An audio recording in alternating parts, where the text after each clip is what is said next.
Assalamualaikum warahmatullahi wabarakatuh. Kenalkan, saya Rizky Mutiara Citra Yuti dengan NIM 20050974007 dari kelas TK CPTI 2020. Pada kesempatan kali ini akan menjelaskan tentang perkembangan teknologi seluler atau GSM dalam mata kuliah komputasi bergerak yang diampu oleh Bapak Agus Prihanto, STMKOM. Yang pertama yaitu menjelaskan tentang teknologi seluler atau GSM sendiri. Global System for Mobile Communication atau disingkat dengan GSM adalah sebuah teknologi komunikasi seluler yang bersifat digital. Teknologi GSM banyak diterapkan pada komunikasi bergerak, khususnya pada telepon genggam. Teknologi ini memanfaatkan gelombang mikro dan pengiriman sinyal yang dibagi berdasarkan waktu, sehingga sinyal informasi yang dikirim akan sampai pada tujuan. GSM bisa dijadikan standar global untuk komunikasi seluler sekaligus sebagai teknologi seluler yang paling banyak digunakan. Jaringan seluler sendiri atau mobile network adalah jaringan komunikasi yang menghubungkan antar pengguna secara nirkabel menggunakan gelombang radio. Jaringan ini didistribusikan di area daratan dengan setidaknya satu transceiver tetap yang berperan sebagai stasiun atau sebagai tempat pemberhentian. Dalam perkembangannya, jaringan teknologi telah melewati beberapa kali pengembangan teknologi yang cukup signifikan dampaknya. Pengembangan teknologi ini bisa dari sisi kecepatan, jangkauan, dan berbagai hal yang semakin canggih. Selanjutnya adalah perkembangan jaringan seluler dari awal jaringan seluler sampai saat ini. Yang pertama yaitu perkembangan jaringan 1G AMPS generasi yang pertama. Teknologi jaringan 1G pertama kali ditemukan di Jepang pada tahun 1979 oleh Nippon Telegram dan Telepon. Jaringan 1G saat itu hanya sebuah gelombang analog radio yang sederhana. Artinya jangkauan dari jaringan 1G ini sangat sempit atau masih kecil, dalam skala kecil dan masih belum bisa digunakan dalam skala luas seperti yang sekarang. Generasi 1G memanfaatkan teknologi FDMA atau Frequency Division Multiple Access. FDMA bisa membagi range frekuensi sehingga pengguna bisa berbicara dengan yang lain di frekuensi tersendiri dan tidak bercampur dengan frekuensi yang lainnya.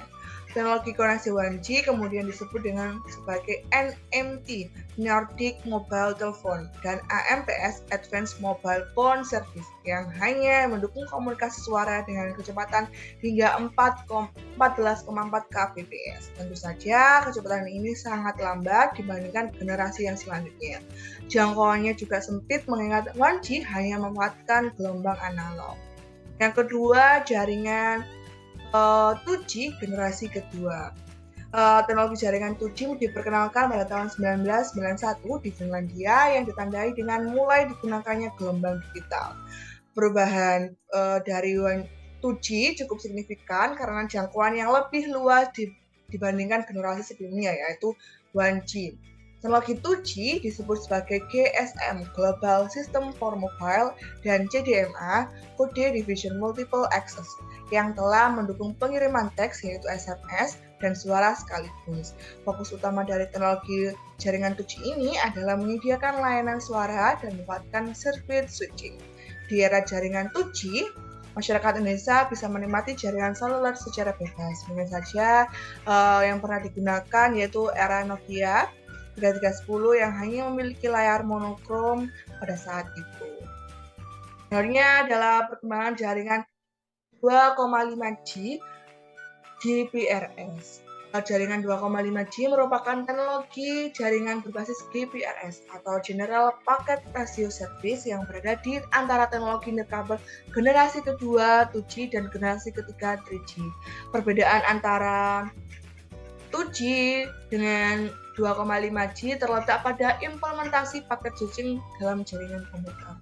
Jaringan 2,5G ini menawarkan layanan berorientasikan data dengan kecepatan rata-rata 28 kbps hingga kecepatan teoretis maksimum yaitu sampai 384 kbps.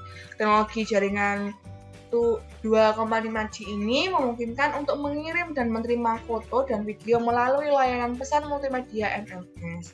Layanan yang tidak kalah penting dari 2,5G adalah penjelajahan web melalui WAP, yaitu versi situs web sederhana yang menyelesaikan tampilan ponsel saat itu. Soalnya ada perkembangan jaringan 2,75 GHz. Jaringan 2,75G merupakan peningkatan jaringan versi lanjut dari 2G dan 2,5G yang dikenal dengan HG, Enhanced Data Rate for Global Evolution. 2,75G memungkinkan untuk mentransfer data dalam bentuk small package dengan kecepatan 48 kbps hingga 384 kbps. Ada jaringan generasi ketiga yaitu 3G.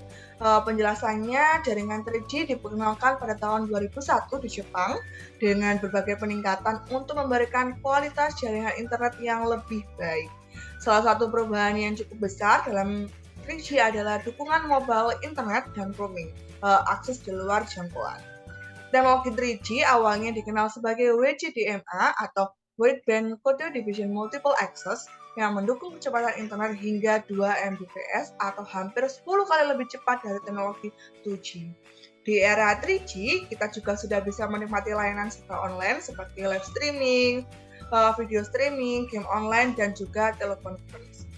Teknologi 3G kemudian ditingkatkan menjadi teknologi 3,5G yang disebut dengan HSDPA atau High Speed Downlink Packet Access, yang mendukung kualitas jaringan dan kecepatan yang lebih baik. Perkembangan jaringan 3,5G atau HSDPA. Jaringan 3,5G atau HSDPA, High Speed Downlink Packet Access, merupakan peningkatan teknologi pada sisi kecepatan transfer data yang melebihi jaringan 3G sebelumnya. Teknologi jaringan ini mampu melayani komunikasi via multimedia di internet, menggunakan data video sebagai video call ataupun video sharing dengan kecepatan downlink hingga 14 Mbps. Perbandingannya 10 kali kecepatan data puncak dan 6 kali kapasitas sistem dari sistem jaringan 3G sebelumnya. Jaringan 3,5G HSDPA disebut juga dengan Super 3G yang di dalamnya juga mencakup teknologi HSUPA atau High Speed Uplink Packet Access dan HSPA, High Speed Packet Access Plus. Ada jaringan LTE 3,9G atau 4G LTE, 4G LTE. Jaringan LTE merupakan standar jaringan selanjutan dari generasi sebelumnya yang menyediakan mobile broadband yang tidak hanya cepat namun juga efisien. Jaringan LTE ini juga disebut dengan 3,9G dan lebih populer dipasarkan dengan nama 4G LTE. LTE pertama kali ditemukan oleh NTT Docomo pada tahun 2004 di Jepang dan mulai dikomersialkan pada tahun 2005 dengan mengikuti standar GSM dan UMTS. LTE menyederhanakan teknologi jaringan nirkabel dengan menggunakan antarmuka radio dan melakukan peningkatan jaringan inti sehingga berdampak pada kecepatan dan kapasitas jaringan yang signifikan. Ada jaringan generasi keempat yaitu 4G sendiri.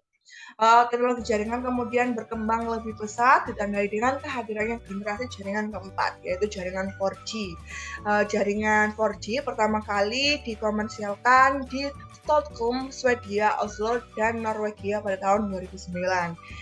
Sisi kecepatan dari 4G memiliki kecepatan 500 kali lebih cepat dibandingkan teknologi 3G pendahulunya.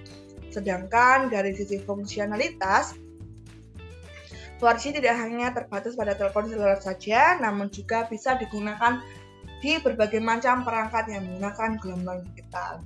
Teknologi 4G juga membawa sensasi menerima panggilan di atas frekuensi atau VoLTE, Voice over LTE, membuat kualitas telepon menjadi jauh lebih baik dibandingkan dengan sebelumnya karena memanfaatkan frekuensi dengan teknologi terbaru. Dengan kecepatan yang tinggi, koneksi 4G bisa digunakan untuk berbagai kepentingan seperti perangkat IoT, Internet of Things yang sekarang sudah mulai banyak digunakan dan dioperasikan melalui jaringan internet. Jaringan 4G ini masih banyak digunakan pada saat ini, tentunya di Indonesia sendiri.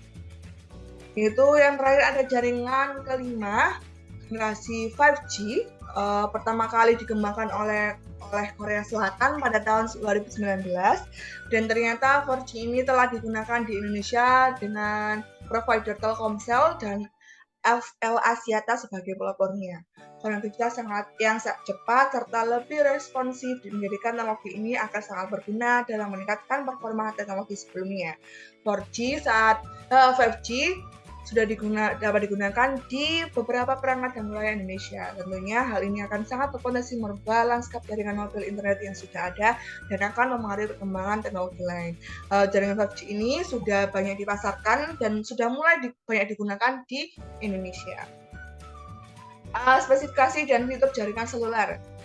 Spesifikasi dan fitur 1G yaitu kecepatan 2,4 kbps menggunakan sinyal analog, kualitas suara masih buruk, daya tahan baterai rendah, ukuran ponsel yang besar, dan keamanan masih buruk. Lalu ada 2G, kecepatan data meningkat menjadi 64 kbps menggunakan sinyal digital, tersedia pesan teks, gambar, dan multimedia message atau MMS. Belum bisa mengenai data kompleks, sinyal digital lebih lemah jika tidak menjangkau jaringan di area spesifik. Yang 3G, kecepatan 2 Mbps hingga 14 Mbps, peningkatan bandwidth dan kecepatan transfer data, mengirim dan menerima email berukuran besar, akses situs web berkecepatan tinggi, konferensi video, game 3 dimensi, dan streaming televisi. Ada 4G yaitu kecepatan 10 Mbps hingga 1 Gbps, streaming video berkualitas tinggi, kombinasi dengan Wi-Fi dan WiMAX, layanan multimedia lebih luas, biaya per bit rendah, dan keamanannya tinggi. Untuk 5G, yaitu kecepatan 2 Mbps hingga 14 Mbps, mendukung kecepatan dan kapasitas transfer data tinggi, menyediakan siaran data besar dalam ukuran Gbps, streaming video berkualitas tinggi, HD hingga 4K. Dan latensi rendah. Perbedaan jaringan dari 1G, 2G, 3G, 4G, dan 5G bisa dilihat teknologinya. Di 1G ini masih analog seluler untuk suara dengan kecepatan bandwidth 2 kbps. Untuk 2G digital narrowband sirkuit data, kecepatannya 14,4 sampai 64 kbps. Ini ada 3G digital broadband paket data atau 3,5G HSPA dan HSBPA. Kurang dari 2 Mbps. Hanya ada 4G digital broadband paket data all IP, kecepatannya 2000 Mbps sampai 1 Gbps. Dan yang 5G radio wave reconstruction lebih dari 1 Gbps. Sekian penjelasan tentang perkembangan teknologi jaringan seluler yang dapat saya sampaikan. Kurang lebihnya mohon maaf. Wassalamualaikum warahmatullahi wabarakatuh.